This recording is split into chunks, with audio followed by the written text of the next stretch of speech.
ato arong pamalandong ang Ginoo maoy tuburan. God is the source and ang uban ni ana mga resources lang. Okay, ang pinaka-tuburan ang Ginoo. Kini ato ang trabaho, kini ato ang pangitan-an, resources ra na siya. Pero ang napatubod gid ana nga panalangin ang Ginoo. Amen? Everybody say, God is the source. God is the source. Ang Ginoo maoy tuburan. Usahay ang mga pangitabo sa imong kinabuhi mausab. Pero atong liman-an, basta ang tuburan nimo sigurado naara gyapon na sa ihulip, naara gyapon na sa plastada nga makapangwarta ra gyapon ka. No, kaya ang imong tuburan ang Ginoo dili ang tao nga nagpaobra nimo. Okay, kay usahay gani naa pa man gani trabaho nga mas lami pa sa imong gibiyaan o sa trabaho nga nawa. Mausab ang mga panghitabo sa kinabuhi apan ang tuburan sa imong mga panginahanglan dili mausab. Amen? Usahay na itay wa gino zero or pertigyong budaya pangitaon sa kwarta. No? Pero basta ang Ginoo imong tuburan naagi mo tubod. Amen! Ang Ginoo maoy tuburan sa panalangin. Ang kaning mga nagkalain-lain nga mga pribilehiyo, nagkalain-lain nga mga panalangin o mga provision sa Ginoo, mga resources na siya nga hingtubod pero naadyoy hinungdan nganong mutubod ang panalangin. Una-una diri nga tumakit-an kaning sa Mateo 17 bersikulo 27 nga naghisgot ni siya sa sitwasyon nga ang mga kolektor sa buhis sa templo na mutana na sa mga disipulo kana inyong maestro unsa man na si Jesus gabayad ko na siya buhis. Sabat si Pedro nga bayad na siya. So, gisto na ni Jesus si Pedro nga Pedro. Naadi tayo nagbayad Pedro. Napataka na mag suti-suti niya. Pero, mga ni Pedro, para dili ta makasilo. Sa ginang masilo natin siya, mahiyobos. Para di sila malain. Mabatsyag na murag, saan na nila? Saan mo alpuntra na sila sa patakaran sa templo, nga kada Hudiyo, muhatag man ng buhis. Doon na sila buhis sa Roma, napag sila buhis sa templo. Ang usa ka sitwasyon nga aduna kay bayranan, nga imuhang obligasyon sa gobyerno, niya dapat mubayad jud ka o muhatag ka.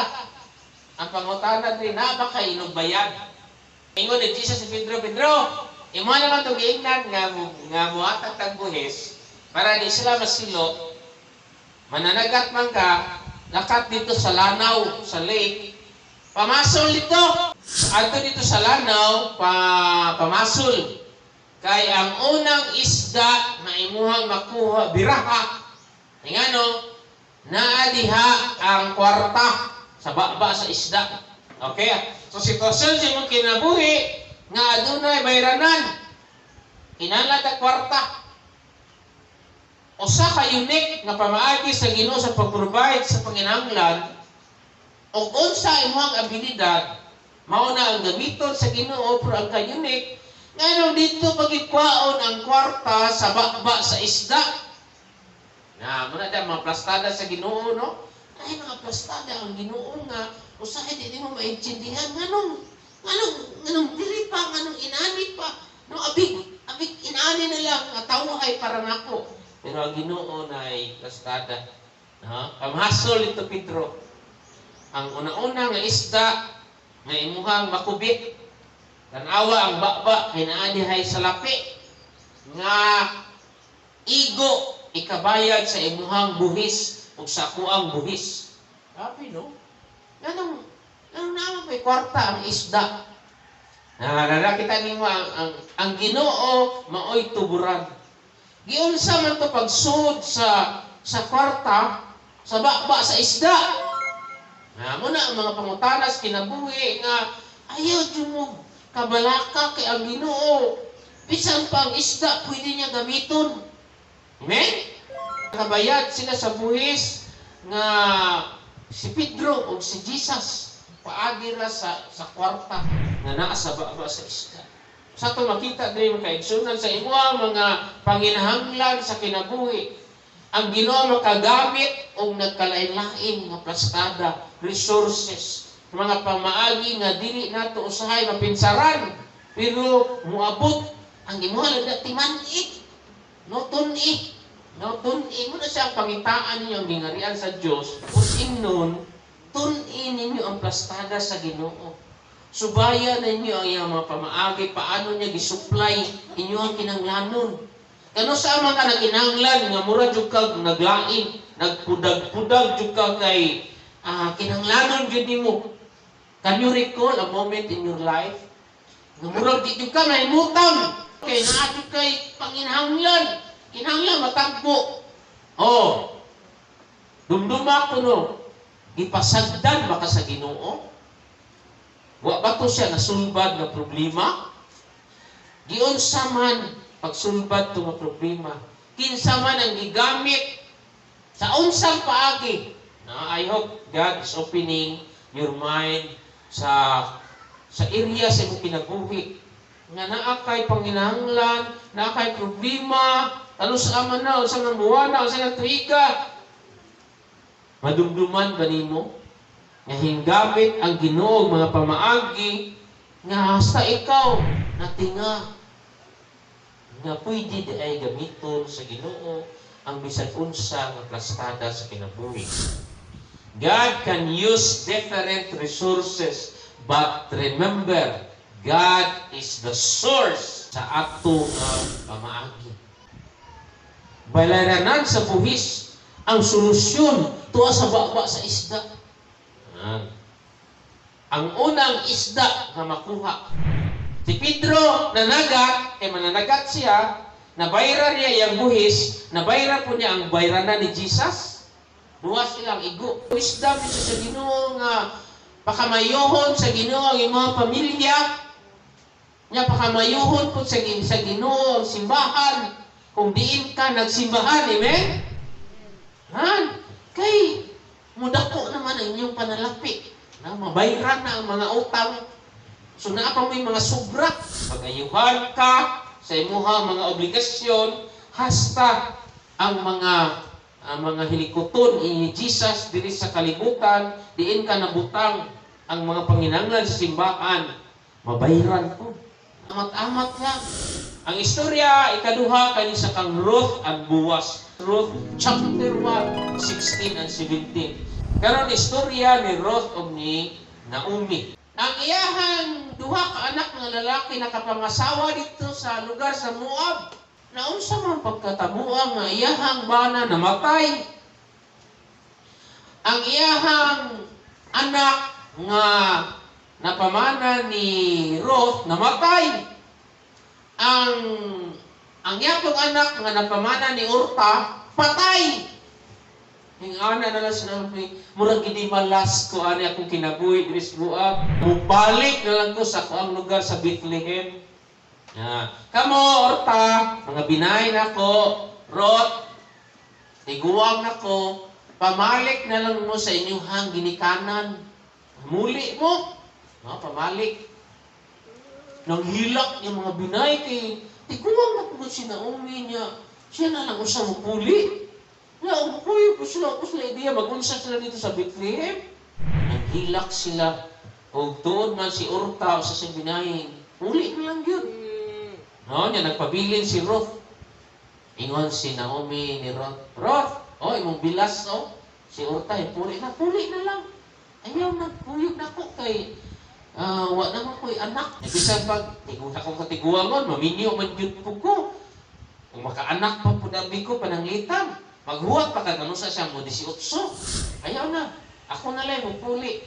No, sumihilak si Ruth. Ingon ni Ruth nga, di na pwede. Makita natin sa versikulo 14 sa Ruth, chapter 1, si Ruth wala gayon mubiyak sa iyang ugangan. Muni ang una-una, nganong ang tuburan, padayon na mutubod. Una-una diha sa plastada sa Ginoo, na bisan pang isda, pwede niya pagwaan o kwarta. Diri pod may makita ka sa kinaiya pod sa tao nga dapat patugdan sa sitwasyon nga namigado, sa sitwasyon nga luoy na kaayo si Naomi, naa siya'y binay nga wa gyud mibiyak sa iyahang ugangan nga si Naomi.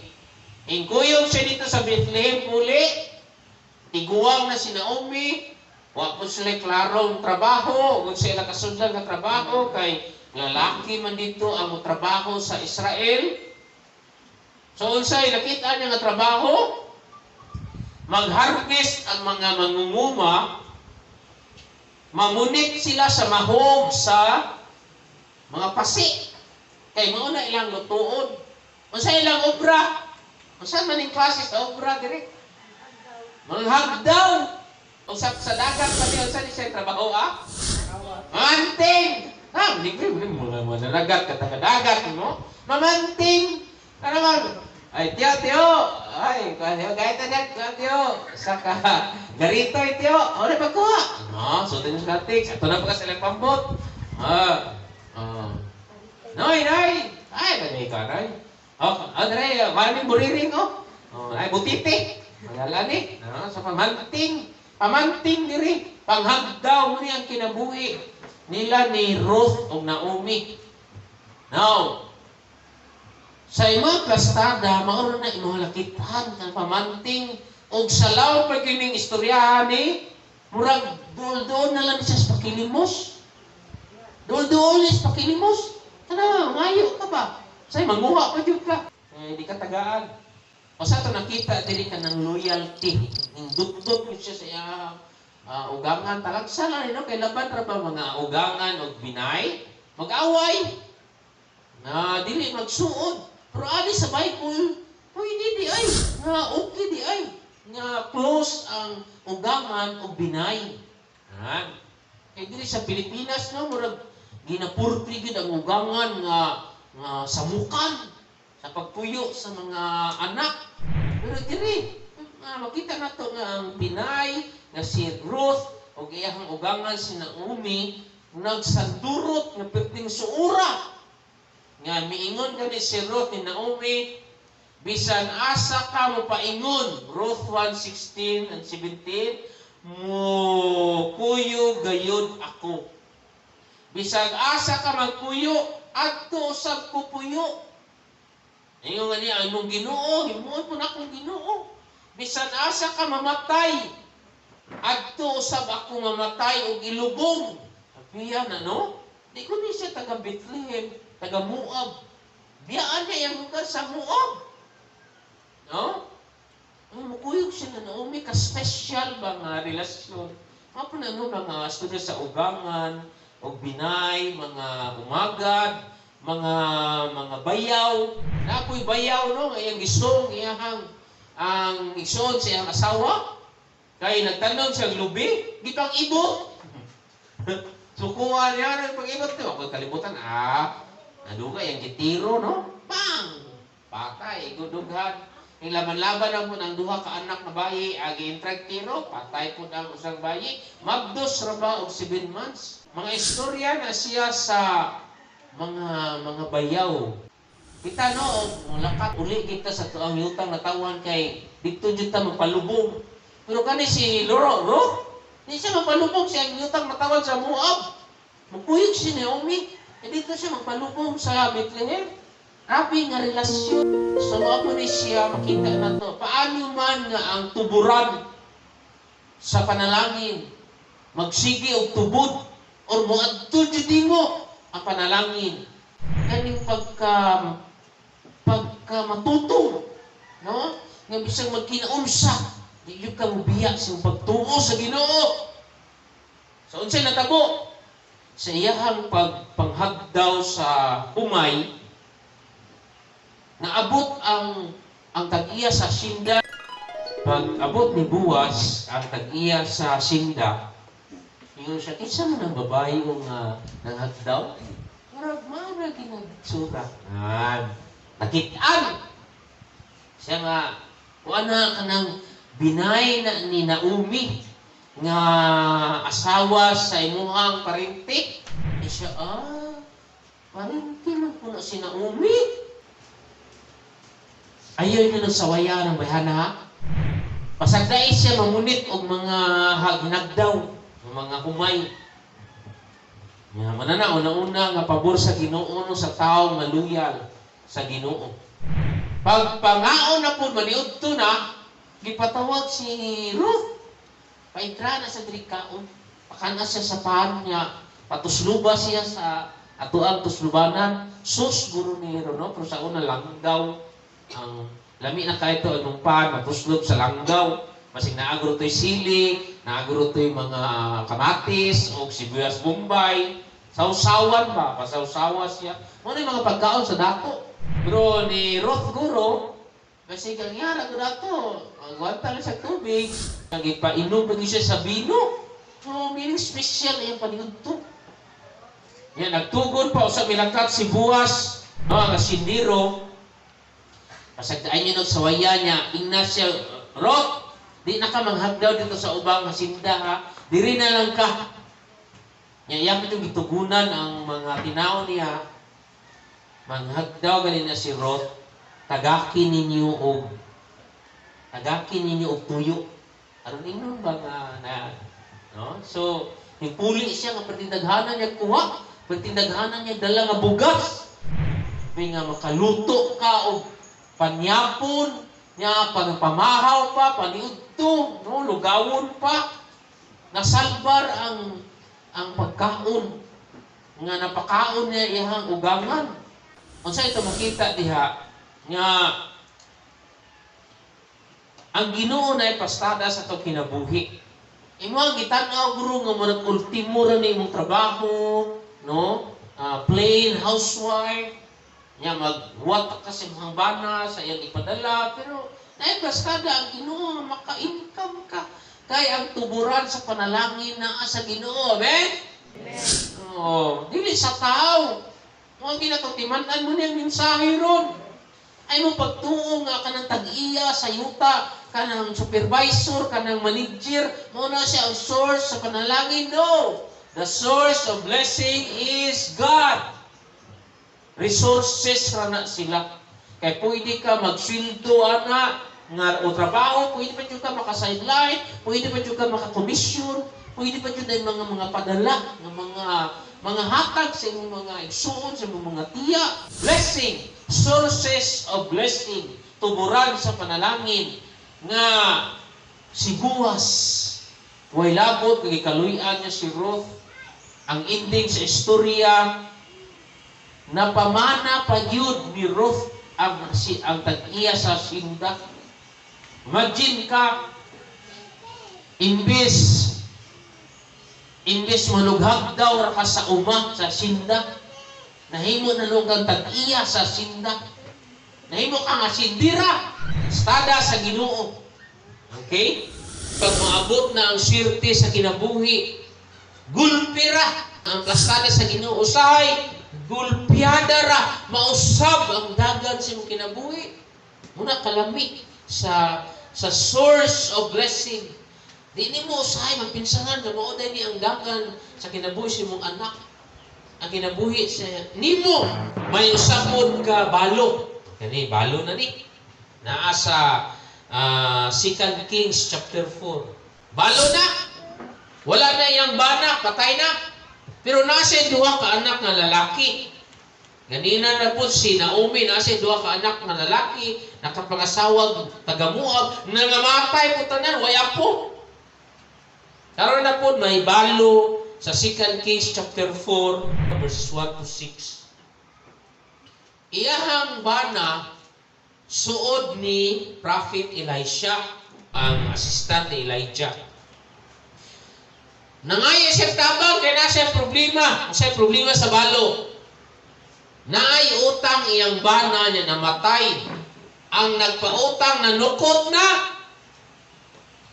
Para mabayran ang utang, ang plastada sa nagpautang, impaso na ko niyang utang, pero kaning mong duha ka anak, mo trabaho nako. Sila'y bayad. Sa imong utang sa imong bana. Nya, imuhang duha ka anak nga laki. Kwaon sa nagpautang ninyo kay mahimuong bayad. Trabaho sila. No, pila kay edad ani duha ka anak nga lalaki? Wala pa na reading mo trabaho, himuong pangbayad sa utang. Muni mga anak usahay nga mga dalaga, nga mga gwapa-gwapa, usahay sa una no, himuong pangbayad sa utang. Ipaasawa, siyang tiguang na kaayo. Pero kani sitwasyon, nagpadoon man siya sa propeta nga si Elisha, giingnan siya ni Elisha. Hari na po, tuburan sa panalangin. Ginoo ang tuburan. May problema. Masay solusyon. Ganina isda. No? Ikaduha, gihimo siyang asawa sa dato. Kani balo nga may problema, balayran sa utang. Ang sa ingon sa propeta, unsa may naada sa inyong balay? Ingon ang balo nga, wa na gyud sir. Wa na. Ana, pigado jud kayo. Pero, naapay nabilin nga kun sa lana. Usap ning lana. O sa tuwa pa ni ron, mantika. Nga imuha gamiton pagluto o pagkaon. Pero special ni siya guro nga pagkamantika. Dili ni siya mantika nga anang paliton ni mo niya ang mabili, ni mapagtaguan. Ano po ni mong iprituhan sa sunod. No? Lana, oil, ang inatawag. Atua diri ron, mantika. Kaya atua diring lana, mao na niron ang ginagamit pang haplas, pang hilot, no? Diri lana, mo ay gamiton nga makaluto kag pagkaon. Pan, muna imong lutuan ang lana. Kay mao na ilang pagkaon dito pan. Atua diri bugas kanon. So, ingon ang propeta, unsa may naada sa inyong balay? Wa na gyud, pero naapay kun sa lana o sa kakun. Sige. Okay. Abi nimo wala na gyud, wala na solusyon. Pero nangutana ra propeta, unsa pa may naa nimo? Unsa pa may naa nimo? Kay mao nay gamiton sa Ginoo. Ingon ang propeta, hulama ang tanang sudlanan. Nga imuhang mahulam sa imong mga silingan, tanang suludlan hulma. Daghana, umahimo hukta ka ng sudlunan, hukta ka ng kantiner sa imong sulingan ng paghulam. No, isudi sa balay, panirado. Katong imuhang kon sa lana, ibubo to sa mga sudlanan. O kalami sa milagro sa Ginoo, nga pagbubo niya, hinsigirang tubod ang kon dito sa mga kantiner, sa mga tadyaw, na puno. Sigirang tubod. Muna siya ang pastada sa Ginoo. Pwede niya gamiton ng isda. Ang mga nabili na lang nimo, pwede niya daghanon. Mangin palaagya na siya. Okay? So, ingon ang mama sa mga anak nga, gay pa sudanan kayo, napurog na tanag kapuno. Ingon niyang anak, ma, wa na'y kasudlan. O sa diha, wa na'y kasudlan sa lana, hingunong og tubod ang lana. Kita na to? O ang tanan nga pwede sudlan sa imuhang kinabuhi base sa imong panginanglanon. Pero sa dihang wala kasudlan, nihunong pud ang pagtubod sa lana. Ang atua diri pangutana, diin gikan ang lana. Muna diha ang pastada sa Ginoo. Unsa man imong problema ron? Unsa man imong panginahanglan? Adunay lana nga mutubod sa imong panimalay. Adunay lana nga mutubod sa imong panginahanglan, nga masalbar imong kinahanglanon, na puno ra sa lana, sa kadaghan sa lana nga na-produce, gipamaligya niya sa merkado, ang tanan to nga mga tag-iyang mga container, iyang gipanagaan. No? Nakakwarta ang mga silingan. Ikaduha, wala na makuha yung duha ka anak na maay mo trabaho para bayad sa utang. Unsa pa? Naapagay sila extra nga income. Pero unsa lang sitwasyon? Wa na. Nawad-an na. Pero sa dihang miduol siya sa propita, gipangutana ra siya, unsay naa diha sa inyong balay? Unsa may available ninyo ron sa inyong balay? Usay sa tuang kawat-on, sa tuang papanginanglan, magbadyag ta nga wa nga ginabili nato. Pero naapaday kay motor, naapaday kay tinago nga alahas, naapaday kay appliances nga pwede prinda. O gamita o sana. Kay mo na siya ang solusyon nga masudlan ang gutom nga tiyan or mabayran ang mga balayran. Ayaw kalimot sa mga naapa diha sa inyong balay. Kaya usahay ning balay masunog, managad naman ta na pagkahuman, magtukod na putang balay. Pero ang ideya niha nga og naapay gihatag gipili ng Ginoo nga mga pwede pa magamit gamita. Kay diha pud pamlagyan na siya nganong gitagaan kana sa Ginoo ana nga mga pagkabutang kay siya tsimpo nga manginahanglan. Mao na siya magamit nimo nga ibaligya, mao na siya magamit nimo nga iprinda kay naa kay magamit nga pangbayad sa panginahanglan. Amen? Unsay naa pa nimo? Ay di mo kalimot. Naaray gi-provide ang Ginoo. Tuwa pa kay napay uban diri nga os pamilya naghilom-hilom ra. Tuwa day tinaguan dito sa ilaw sa katri. Manggawas na sa tingnayan nga naluoy na. Tuwa pa day deposito dito ang imong kauban gahilom-hilom ra. Na mga asawa usahay nga nagtalang-talang na ang kalag sa bana. Sa time nga nagkinahanglan, naaran, makaproduce na siya 10,000. Pero masigit, nga, sa bana, no? Yan na mga sikrito, no? Nga, maayo din siya mutago sa gihatag sa bana. No? Ang bana, usahay, mangita naman ng trabaho. Obra-obra. Pero ang pagunit sa kwarta, naa sa asawa. No? So, importante kayo na naa kay reserve. Naa kay mga tinago. No? Ito si nanay, no? Say, sa ilaw sa banig. Tuwara din ito yung mga kwarta nga nagi putos sa plastik. May kwarta, pero pag ako na yung mangayo, abri din ang banig. Tuwara din ito tinaguan. Pero pag si tatay mangayo, why kwarta? Hindi mangatag. Kaning sa 2 Kings chapter 5, verses 9 to 10, si Naaman, huyog mi siya sa balo. Nga, abig, walang to siya miduol sa propita. Wagi, milagro matabo. Pero kalami, nga hingi mo siya tika, nga hinduol siya. Ni prophet Elisha. Kanina po si Naaman, kasi ang problema ni, giaro siya. Nya, kapitan siya sa mga sundalo. Kapitan. Giaro. Ingat siya sa propita, niya daghan siya kayong mga sundalo, mga tinaw, nga sakay siya chariot. Pag-adto niya sa propita, sa Ginoo, wa siya guwa. Nagpasugo ra og tao nga assistant niya. Ingnan na siya nga, sir. Ingon si ang propita, tusmaw lang dito sa suba sa Jordan. Kapito. Ora na.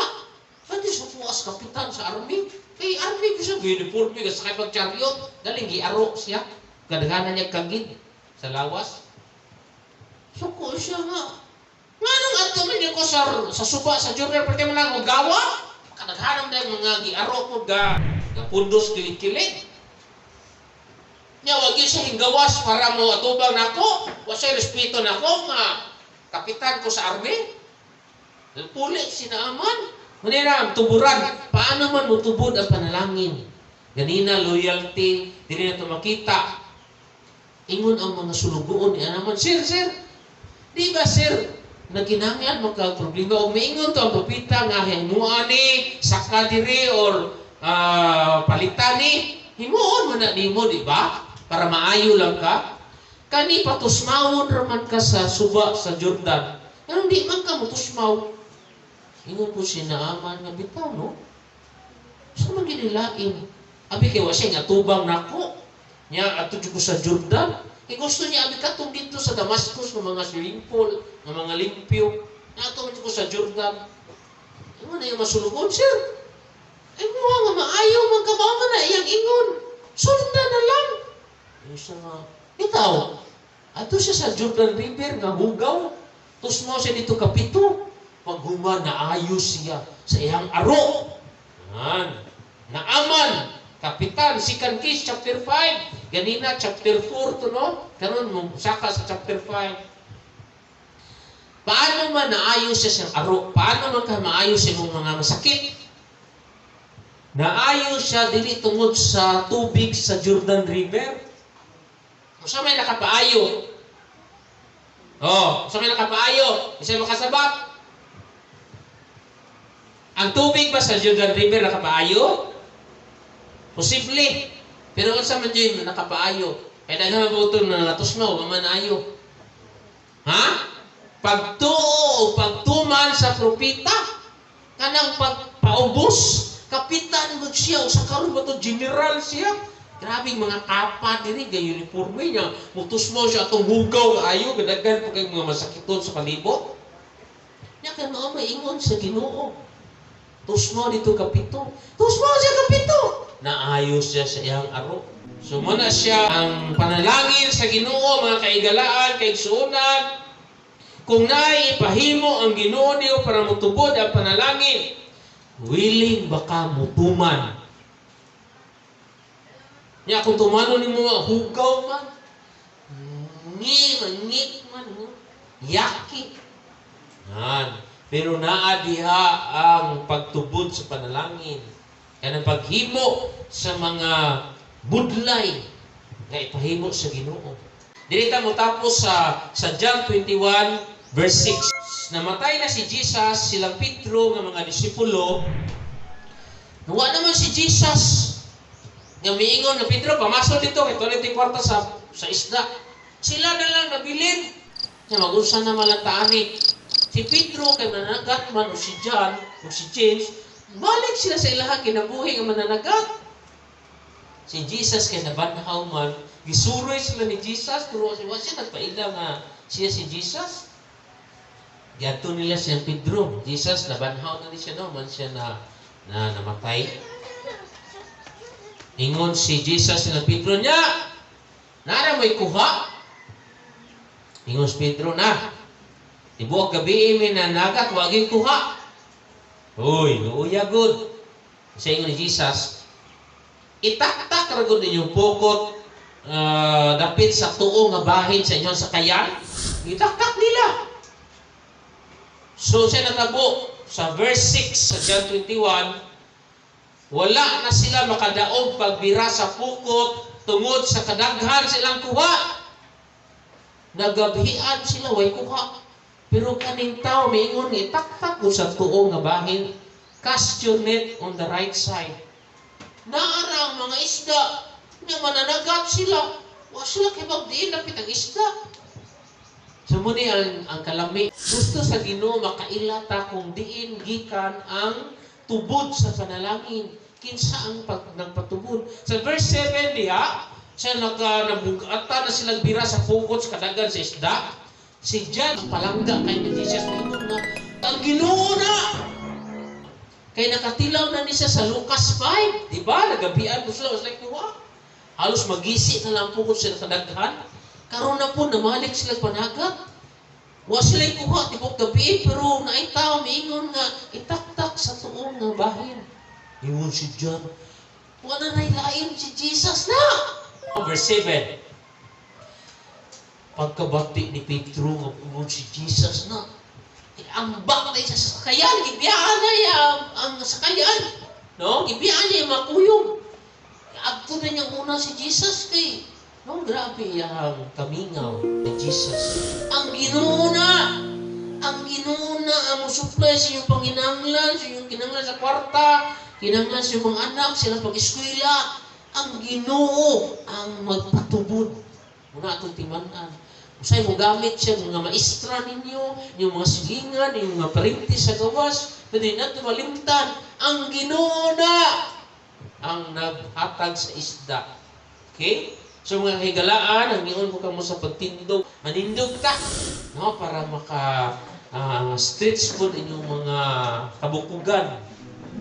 So, ato ang mensahe karon nga kay galaan nga ang Ginoo naghatag natog resources, but God is the main source.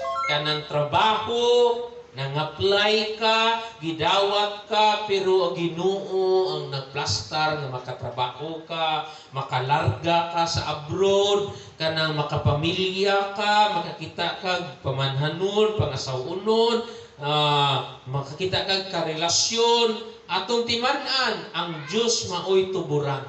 Siya ang muhatag sa tanan. Just recognize God as the source. So I want you to repeat after me. Let's say it together. Now, I will say, Lord, thank you that you are my provider. I recognize you are the giver of every good thing in my life. In Jesus' name, amen. Amen. God bless everyone.